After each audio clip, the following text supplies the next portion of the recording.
नूह जिले की पुल्हाना विधानसभा से भारतीय जनता पार्टी के उम्मीदवार एजाज खान ने नामांकन के बाद अनाज मंडी पुल्हाना में नामांकन सभा को संबोधित किया। इस सभा में केंद्रीय मंत्री कृष्णपाल गुर्जर को शामिल होना था, लेकिन बरसात के कारण उनका कार्यक्रम रद्द हो गया और उनकी गैर मौजूदगी में राजस्थान के 2 पूर्व सांसदों रंजीता कोली और राम स्वरूप कोली ने नामांकन सभा को संबोधित किया। इस दौरान भारतीय जनता पार्टी के जिलाध्यक्ष नरेंद्र पटेल एवं गौ सेवा आयोग के पूर्व अध्यक्ष भानी राम मंगला खास तौर पर उपस्थित रहे। पत्रकारों से बातचीत के दौरान पूर्व सांसद रंजीता कोली ने कहा कि नामांकन सभा में किस तरह से जन सैलाब आया है। जनता बदलाव चाहती है, वह बदलाव हुआ है। उन्होंने कहा कि निश्चित रूप से हमें पूरा विश्वास है कि इस बार कमल खिलेगा और एजाज खान विधानसभा तक पहुँचेंगे। नूह विधानसभा की जिम्मेदार भी है, लेकिन आज हमारे नरेंद्र पटेल जी तोमर जी का मेरे पास फोन आया कि आपको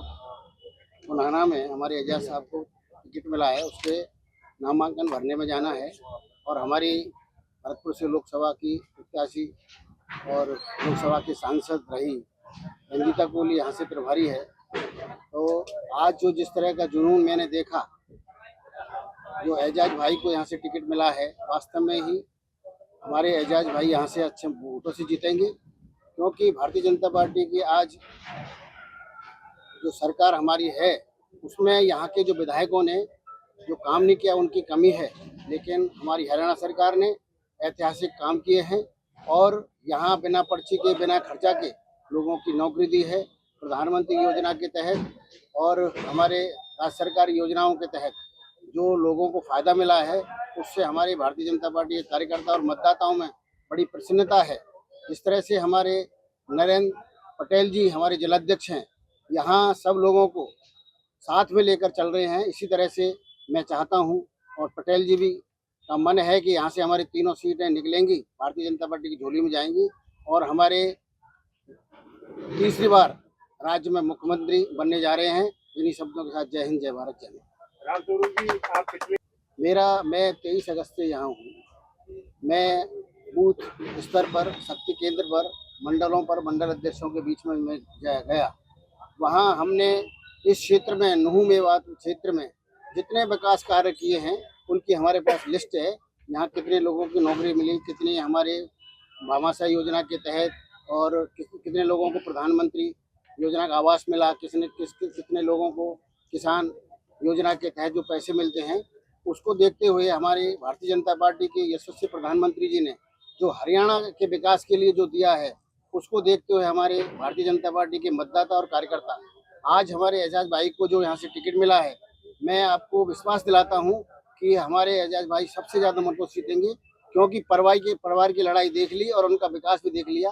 अब हमारी सरकार बनने वाली है और हरियाणा में हम कम से कम 75 सीट लेने वाले हैं और तीसरी बार सरकार बनाने जा रहे हैं। ये मेरे को जानकारी नहीं है, लेकिन जिलाध्यक्ष जी को अभी सूचना मिलेगी शाम को। हम अब सुबह से यहाँ इस प्रोग्राम में लग रहे हैं, लेकिन हमारे संजय भाई जी को जो टिकट मिला है वो बड़ी सोच समझ के मिला है। उसको देखते हुए, क्योंकि वो वर्तमान में भी मंत्री हैं, सोना से विधायक थे। आज संजय सिंह जी को टिकट मिला है और नसीम जी को टिकट मिला है, या एजाज जी को टिकट मिला है।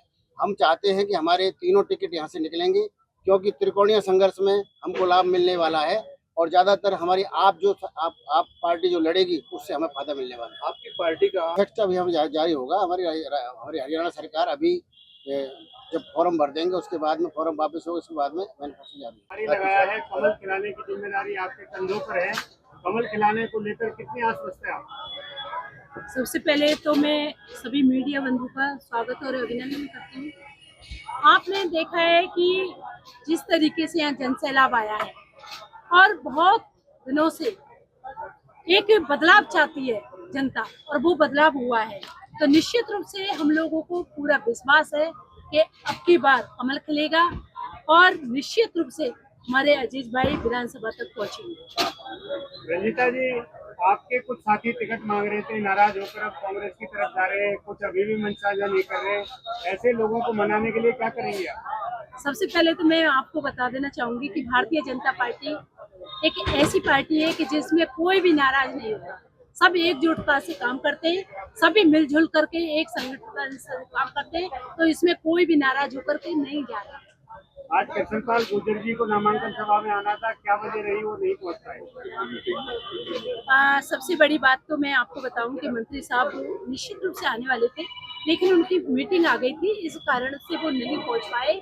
और फिर कभी कोई सभा होगी तो निश्चित रूप से आएंगे। सबसे पहले तो मैं यहाँ पर जब आज आया हूँ और एजाज भाई का हम सब ने मिलकर जो नॉमिनेशन कराया, बहन रंजीता कोरी जी हैं, हमारे सांसद रामस्वरूप जी हैं, भानराम जी हैं, हमारे पार्टी के सभी पदाधिकारी, महामंत्री हैं, चाहे मंडल अध्यक्ष हैं, चाहे सारी हमारी मंडल से लेकर बूथ अध्यक्ष से लेकर की जो टीम है सारी इसके अंदर में लगी और सबका साथ मिलकर के आज हम काम कर रहे हैं। और आज आपने देखा होगा, मैं खुद विश्वास नहीं कर रहा था कि मुझे अपेक्षा थी कि मेरी अपेक्षा से ज्यादा जो आज गैदरिंग देखने को मिली है भाई एजाज भाई से रात 1-1:15 बजे के आसपास बात होना और उसके बाद इतनी 1800 गाड़ियों का काफिला और उसके बाद ऐसे बारिश के अंदर में रोड शो के अंदर में जो ये कार्यक्रम हुआ है उसके लिए मैं साधुवाद देता हूँ पुन्हाना की जनता का और भाई एजाज जी का और इनकी पूरी टीम का।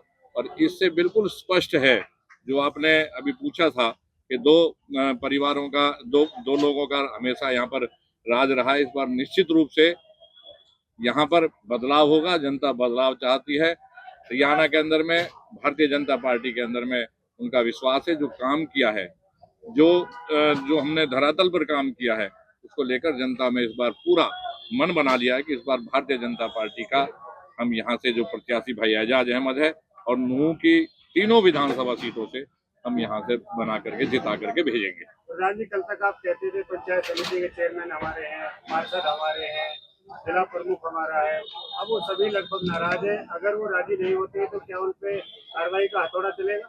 देखिए, सबसे पहली बात तो ये है कि अभी कल 2 बजे टिकट डिक्लेयर हुई और निश्चित रूप से टिकट मांगने वाले मैंने जैसे पहले बताया 8 से 10 लोग होते हैं। गुस्सा स्वाभाविक है कि हर एक आदमी के मनसा होती है कि भाई मैं चुनाव लड़ूं, और टिकट चूंकि एक है, सेंट्रल जो कमेटी है वो भी और स्टेट कमेटी है वो भी अपने सारे चीज़ों को समीकरण बैठा करके एक ही टिकट एक है, एक कोई देती है। बाकी जो लोग नाराज हैं हमारी उनसे बात भी चल रही है, हमने की भी है और उनको करेंगे और वापसी हमारे साथ वो कंधे से कंधा मिला करके पार्टी को आगे बढ़ाने में वो अपना पूरा योगदान इसके अंदर में देंगे। नहीं मानते तो क्या रणनीति है? देखिए, वो नहीं मानने वाली तो अभी तो कोई बात नहीं है। अगर कोई ऐसी बात होगी तो जो उचित कार्रवाई होगी वो करेंगे। देखिए, कल ही तो टिकट मिला और फॉर्म भरने के लिए जल्दी हो गया, साथियों को मैसेज भी दे पाया। मैं बहुत सारे आपके सामने भी माइक से भी कह रहा था कि बहुत सारे साथियों को मैं मैसेज नहीं दे पाया। अब हमारे जिलाध्यक्ष बैठे हैं, हमारे सीनियर बैठे हैं, उन पार्टी के तमाम साथियों को साथ चलाने के लिए तो इनकी जिम्मेदारी है, बाकी आवाम को, वोटरों को काम पर मनाने की मेरी जिम्मेदारी है। दो भाई आमने सामने हैं, कैसे देखते हैं? दो भाई आप पहली बार नहीं हुए कासिम जी, हम 1996 में भी आमने सामने हुए, जब 3 भाई थे, 2009 में भी 3 भाई थे हम, और अब 24 में 2 हैं। उन 2 इलेक्शनों में, 2 चुनाव में मेरे पास टिकट नहीं था, मैं निर्दलीय चुनाव लड़े। इस बार मेरे पास भारतीय जनता पार्टी का सिंबल है, राष्ट्रीय पार्टी है, दुनिया की, विश्व की सबसे बड़ी पार्टी है। मुझे कार्यकर्ताओं की फौज मिल रही है, सहयोगी साथी मिल रहे हैं, इसमें तो मुझे चिंता की बात ही नहीं है। जब मैंने निर्दलीय में उनको पछाड़ रखा है, चाहे बेशक मैं चुनाव नहीं जीता उनके मुकाबले पे, लेकिन उनको वोट में मैंने पिछाड़ रखा है, जीता कोई चौथा और। मोहम्मद इलियास और रईसा खान ही जब से ये सीट वजूद में आई है विधायक बनते रहे हैं जी। आज सबसे बदतर हालात है। 10 साल आपकी पार्टी में सत्ता में रही है, कैसे देखते हैं? देखिए, ये कमी तो हम मानता हूँ, मैं सच्ची बात कहने वाला आदमी हूँ। जो विकास का मामला है, जो सड़कों का मामला है, खास तौर से उस पर हमारी सरकार की तरफ से कमी हुई है, इसका मैं मानता हूँ। अगर आपको मौका मिलता है, सरकार बनती है, आप विधायक चुने जाते हैं, तो क्या मेवात का और पुराना का पिछड़ापन दूर होगा? बिल्कुल, ये यकीन आपको दिलाता हूँ। एक बार पहुंचा तो दो आप लोग सब मिलकर। क्या संदेश देना चाहते हो आप जनता को? मैं यही संदेश देना चाहता हूँ, मरहूम चौधरी सरदार खान के नक्शे कदम पे मैं काम करूंगा। जैसे उन्होंने, चाहे वो एजुकेशन के मामले थे, चाहे रोजगारी के मामले थे, बच्चों में जो एक ललक लगी, उससे पहले तो मेवात में सरकारी नौकरी कोई करना नहीं जानता था।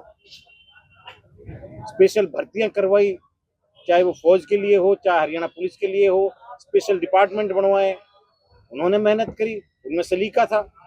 आज मेरे अंदर मुझे उम्मीद है कि मेरी पार्टी ने जैसे मेरी ऊपर विश्वास जताया है, मुझे अपनी पार्टी से उम्मीद है कि जब मुझे आप लोग चुनाव, आपके सहयोग से चुनाव जीत जाऊंगा तो जो योजना में लेके अपने मुख्यमंत्री जी के पास लेके जाऊंगा मेवात के लिए, उनको पास करवाऊंगा। दैनिक सवेरा के लिए नूंह से सद्दाम हुसैन की रिपोर्ट।